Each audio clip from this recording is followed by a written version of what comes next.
Hello दोस्तों, मेरा नाम है मोहित दिवाकर और फिनेंस आईक्यू में आपका स्वागत है। आज की इस वीडियो में हम पढ़ेंगे परचेज की डेफिनेशन और परचेज रिटर्न की डेफिनेशन। स्टार्ट करने से पहले जिसने चैनल को अभी तक सब्सक्राइब नहीं किया वो चैनल को सब्सक्राइब कर लेना और बेल आइकन भी प्रेस कर देना और नोटिफिकेशन को ऑन कर लेना ताकि आपको मेरी सभी वीडियो की नोटिफिकेशन टाइम पर मिल जाए। और इस वीडियो के नोट्स के लिए आप इस टेलीग्राम चैनल को ज्वाइन कर सकते हो। वीडियो खत्म होते ही नोट्स यहाँ पे अपलोड कर दूंगा और आप चाहो तो मुझे फेसबुक या फिर को ऐप पे भी फॉलो कर सकते हो। इन सभी की लिंक मैंने नीचे डिस्क्रिप्शन में दे रखी है।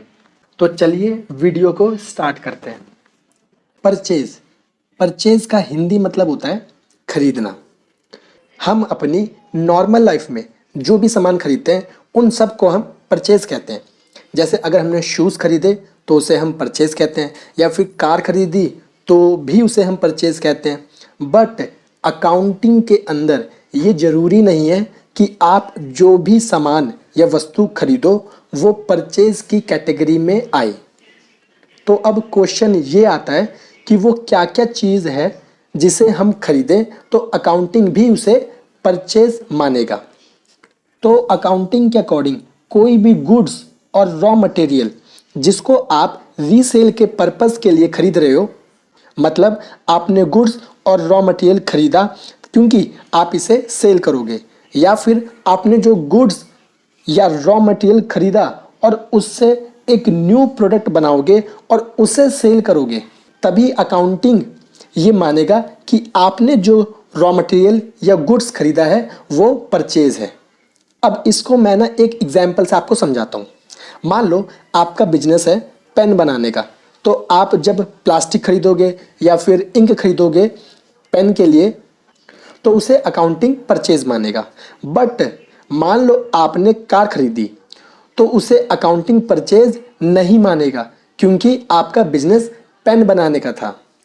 लेकिन मान लो अगर आपका बिजनेस कार बेचने का होता तो जब आपने कार खरीदी थी तो उसे अकाउंटिंग परचेज मान लेता। उम्मीद करता हूँ कि आपको परचेज की डेफिनेशन क्लियर हो गई होगी कि परचेज हम कब मानेंगे और कब नहीं मानेंगे।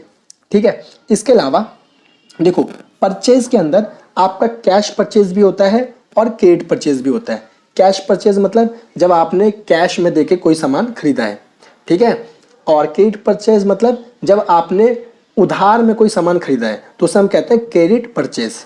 यानी जब आप कैश दोगे तो कैश परचेज और उधार खरीदोगे तो क्रेडिट परचेज। तो ये तो हो गई आपकी परचेज की डेफिनेशन। अब हम आ जाते हैं अपनी नेक्स्ट डेफिनेशन पे जो कि है परचेज रिटर्न। बहुत सिंपल सा है।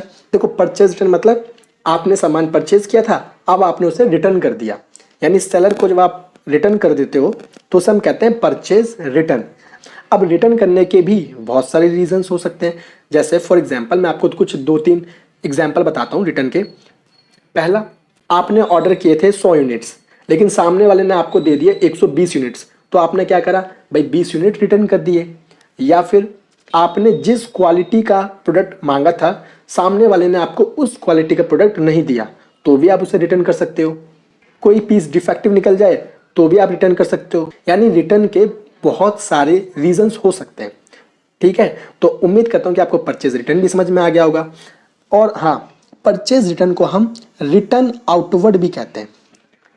तो ये भी आपको याद रखना है कि परचेज रिटर्न का एक नाम रिटर्न आउटवर्ड भी होता है। तो दोस्तों ये थी परचेज रिटर्न की डेफिनेशन। उम्मीद करता हूँ कि आपको ये डेफिनेशन भी समझ में आ गई होगी।